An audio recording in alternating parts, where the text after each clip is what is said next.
Inovar é fazer aquilo que você já faz de uma forma melhor ainda. Mas pautado em quê? Pautado no que o mercado lhe solicita, porque afinal de contas, nós oferecemos soluções, o mercado existe, os negócios existem para que a gente resolva problemas, desejos e necessidades do mercado consumidor. E inovar significa, portanto, fazer melhor do que já fazíamos e também melhor do que os nossos concorrentes fazem, partindo do princípio que cada negócio tem a sua vantagem competitiva, ou seja, os seus diferenciais que fazem cada um ser diferente. Pois se não fosse assim, todos venderíamos commodity, ou seja, arroz, feijão, café, tudo aquilo que é igual não precisava ter marca, porque não haveria identidade. Falando em inovação, a partir do momento que você começa a assistir esse vídeo, eu convido você a baixar a nossa ferramenta, que é o Business Model Canvas voltado para inovação. Nele, eu coloco algumas questões de cunho estratégico para que você possa não só pensar no seu novo modelo de negócio ou repensar no seu modelo de negócio, mas pautado numa visão inovadora. E eu vou passar com você pelos 9 pontos do Canvas para trazer para você essa visão oxigenada de mercado, levando em consideração aquilo que você tem dentro do seu negócio. Você vai ver que o número 1 é pautado na proposta de valor. E que a pergunta que lá está é: qual é o seu diferencial? Você precisa entender se o seu diferencial está, por exemplo, na capacidade de oferecer um serviço gratuito agregado ao seu produto. Você precisa entender se o seu diferencial está numa matéria-prima que vem de algum lugar específico, que é muito difícil de ser negociada e que você sabe que os seus concorrentes não têm acesso e que fazem com que a sua entrega final seja, o seu produto final seja diferenciado. Portanto, seja um valor agregado, uma percepção de valor, ou seja, um posicionamento muito claro, ou realmente alguma coisa palpável, você precisa enaltecer isso, destacar, pensar no como você pode levar isso, trazer isso à tona na mente do consumidor para se distanciar da sua concorrência. Num segundo momento, nós precisamos entender também que na era dos dados, nós vivemos o as a service, ou seja, os serviços são grandes diferenciais, porque hoje em dia, nós consumidores não compramos produtos e serviços, nós compramos soluções pautadas em experiência. Quando, por exemplo, grandes mercados, grandes empresas como a Amazon, que começam online e acabam tendo experiências offline, ou seja, no mundo presencial, elas procuram trabalhar o omnichannel, ou seja, a forma como o consumidor lida nos dois canais é muito harmônica, muito homogênea. O que eles querem oferecer de fato para as pessoas não são os livros ou os eletrônicos, eles querem oferecer uma ótima experiência, que a pessoa tenha o menor índice de atrito possível, um atendimento primoroso e que aquele ato da compra seja realmente muito agradável. Então, a nossa proposta de valor muitas vezes pode estar pautada no serviço que nós prestamos ao nosso consumidor. A partir daí, então, nós podemos também olhar para o nosso segmento de clientes. Porque o que acontece?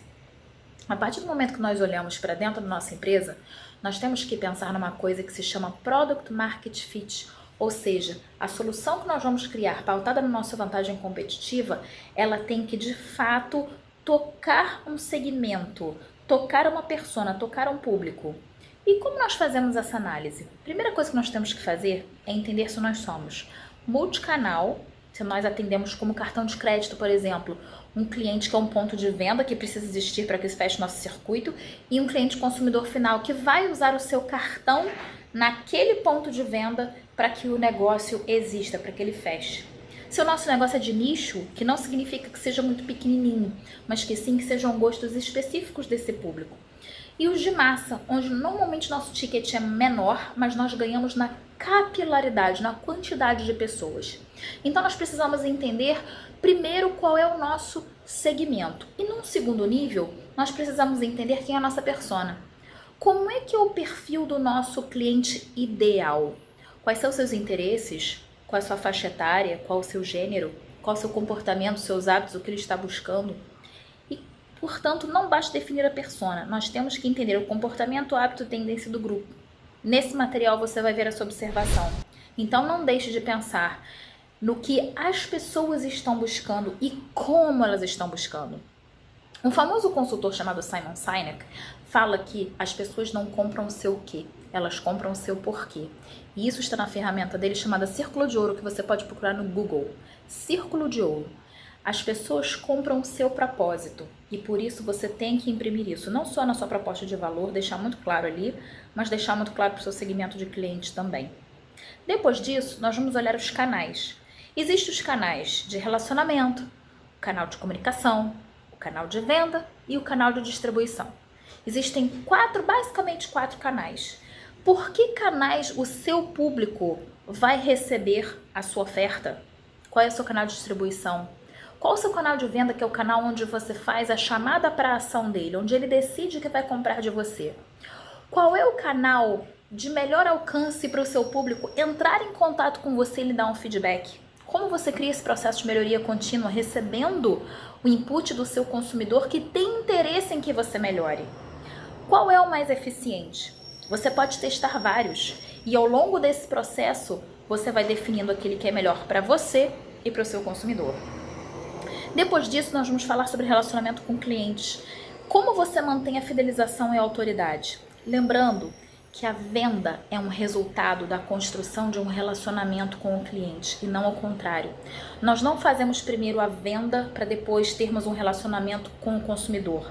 O consumidor é aquele que está buscando por alguma coisa que não sabe o que é. A partir do momento que ele vira nosso cliente, aí sim, ele muda o chapéu de consumidor para cliente e ele tem uma relação de confiança conosco. No livro Marketing 4.0 do Philip Kotler, existe claramente lá descrito esse conceito, que as pessoas estão buscando novamente a relação de confiança com as empresas. Existe o senso de confiança e o senso de comunidade. São criados relacionamentos entre os próprios clientes, pautados, seguros pela empresa. Então nós não podemos esquecer esse conceito que é muito forte. Depois nós temos que pensar nas nossas fontes de receita. Da onde vem o nosso faturamento? Nós temos um faturamento direto, que é da venda dos nossos produtos e serviços, mas nós podemos também ter um faturamento indireto, através de algumas parcerias, através de patrocínios, através de anúncios. Quais são as nossas possibilidades?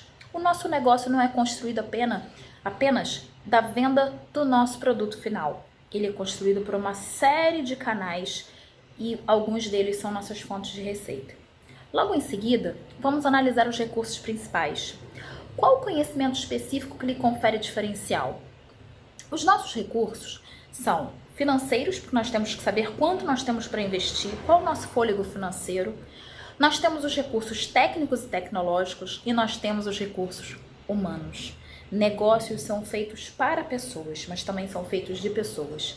Então nós precisamos entender, por exemplo, qual é o perfil da pessoa que nós vamos contratar para um cargo específico no nosso negócio, para nós termos a certeza, dentro do possível, dentro do treinamento que vamos dar para aquela pessoa, do que é necessário para ela desempenhar o melhor trabalho possível.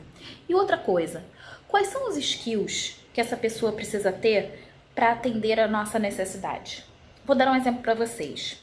Se eu sou uma indústria farmacêutica e eu preciso de um gerente de produto que entenda de um produto específico, é melhor que ele tenha conhecimento primeiro de marketing ou um conhecimento médico, que ele tenha o conhecimento da medicina?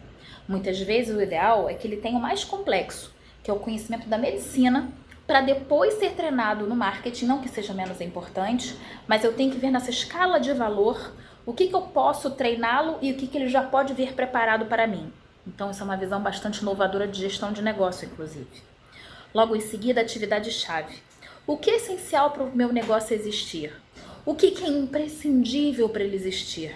Além de equipamentos, além de matéria-prima, que tipo de pessoas? Eu tenho que ter isso muito bem listado e eu tenho que ver, com base na minha proposta de valor, nos meus diferenciais, o que ainda mais, que é o meu grande diferencial, que me distancia da minha concorrência, o que é imprescindível. Depois, as parcerias principais, que me permitem ganhar escala e minimizar custos. As parcerias principais são aquelas estratégicas. Não adianta você buscar uma parceria com alguém que simplesmente esteja ali dando sopa. Você precisa buscar um parceiro, como por exemplo, se você precisa aumentar a sua força de vendas, mas você não tem capital para contratar novas pessoas, você pode ter uma outra empresa que precisa de um novo portfólio de vendas, você tem os produtos, e você precisa de uma força de vendas e eles têm pessoas disponíveis. Por que não? Contanto que tudo seja muito bem acordado, tudo seja muito combinado, é uma ótima parceria. Esse é o tipo de inovação que nós temos que fazer no nosso negócio. Não menos importante vem a estrutura de custo. Quais são os custos necessários, essenciais ao meu negócio? Entendendo, pessoal, que existem os custos fixos e variáveis. Os custos fixos são aqueles que são imprescindíveis, como luz, água, e mesmo que eles sejam de valor variável todos os meses, não significa, por exemplo, que luz e água sejam custos variáveis, eles são custos fixos. Os custos variáveis são aqueles que eventualmente eu necessito. Eu posso necessitar eventualmente de um programador, eu vou pagá-lo durante 3 meses, isso é um custo variável. Então, a partir do momento que você analisa o Business Model Canvas com uma visão diferente de como o seu negócio já existe, você está imprimindo uma visão inovadora. Você tem que buscar fazer essa análise pensando, a partir do que eu tenho hoje, o que eu posso melhorar? E claro, jamais deixe de considerar a concorrência, não para imitá-la, mas para ver, através de uma análise SWOT, por exemplo, né, quais são as forças, as fraquezas dessa concorrência e para você, quais são as ameaças e oportunidades. Portanto, a inovação não necessita de grandes tecnologias nem de grandes investimentos. A inovação, para existir, precisa que você tenha uma visão crítica e uma visão aberta do seu negócio para fazer mais e melhor sempre.